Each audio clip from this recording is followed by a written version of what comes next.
Union budget 2025 दोस्तों आ गया है। और इसमें सबसे बड़ी राहत देने वाली चीजें थी वो ये थी कि 12 लाख रुपए तक किसी भी तरह का कोई भी टैक्स नहीं लगेगा।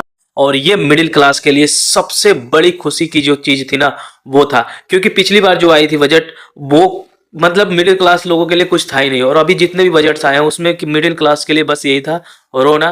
किसी तरह का कोई नहीं। कोई भी जॉब कर रहा है, अब बताइए 7 लाख 8 लाख रुपए अगर उसके अर्ली इनकम होते भी थे तो उसमें भी उस टैक्स लगा दी गई। तो मिडिल क्लास तो हर जगह ऐसे भी मारे जा रहे थे और वैसे भी रोए जा रहे थे।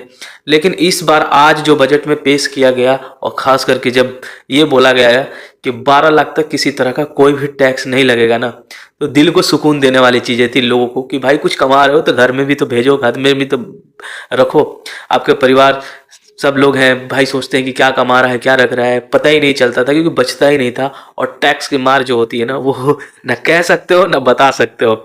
और ये मोदी गवर्नमेंट के लिए सबसे ऐसा लगता है कि मतलब एक निशाने पर जो तीर थी ना, उन्होंने 25-26 वाली जो चीज़ें चली है बजट की रूप में 1 साल का, उन्होंने बहुत सटीक दिया है। और ये बहुत ही अच्छी बात है कि भारत के जितने भी मिडिल क्लास होंगे वो एक तो सोचेंगे कि भाई चलो इस बार मोदी गवर्नमेंट ने बहुत अच्छा काम किया है कि बजट जो पेश करके कि उसमें मिडिल क्लास की जो सैलरी वाली बातें होती थी ना कि 12 लाख तक इन्होंने छूट दे दी है कि किसी तरह का कोई भी टैक्स नहीं लगेगा। क्योंकि हर लोग यही बोल रहे थे। और ये निर्मला सीतारमन ताई का धन्यवाद कि जिन्होंने एक इतने दिनों के बाद ये 8वीं बजट पास की है वो उन्होंने अपने समय में अपने कार्यकाल में। और ये सबसे अच्छा माना जा रहा है, किसानों के लिए भी उन्होंने किया है। बिहार के लिए एक अलग ही रूपरेखा देने की कोशिश की जा रही है क्योंकि ये इसी साल बिहार में भी चुनाव है, दिल्ली में चुनाव बस 2-4 दिनों में स्टार्ट हो जाएंगे।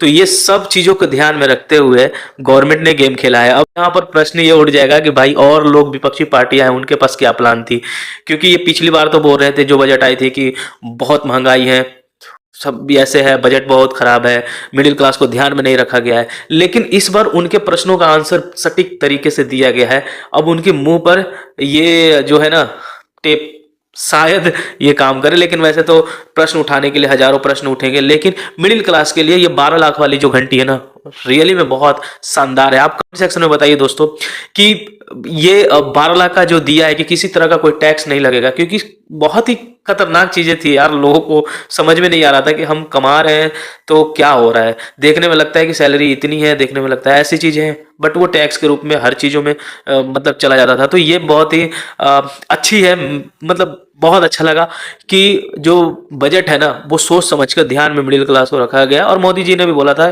कि इस बार जो बजट आएगा वो पूरी के पूरी मिडिल क्लास के लिए है। कि हम लोग बहुत क्वेश्चन उठा देते थे कि ये अमीरों के लिए सरकार है, अमीरों के लिए ही कर रही है, गरीबों को कुछ नहीं मिल रहा है। अब गरीबों को मिलती है बहुत सारी योजनाएं, इससे लाभ मिल रही है, लेकिन एक मिडिल क्लास है वो बीच में फंसा हुआ रह जाता है, ना इधर के ना उधर का। तो आप दोस्तों बताइए कि इस बार का बजट जो आया है वो कैसा देखते हैं आप, आपका विचार क्या है। और बहुत सारी चीज़ों का प्रोस कॉन्स होते हैं, डिटेल्स में जानने के लिए बहुत सारी न्यूज़ चैनल्स हैं जो डिटेल्स में बताएंगे कि ये चीज़ है। वैसे शेयर मार्केट भी कोई उछाल ज़्यादा नहीं लिया, इसकी असर जो है वो देखने को मिलेगी मंडे को। और तो आप बताइए कमेंट सेक्शन में। देख दोस्तों, आप देख रहे हैं द संतोष वॉइस, कहीं आप भी तो दुखी नहीं थे।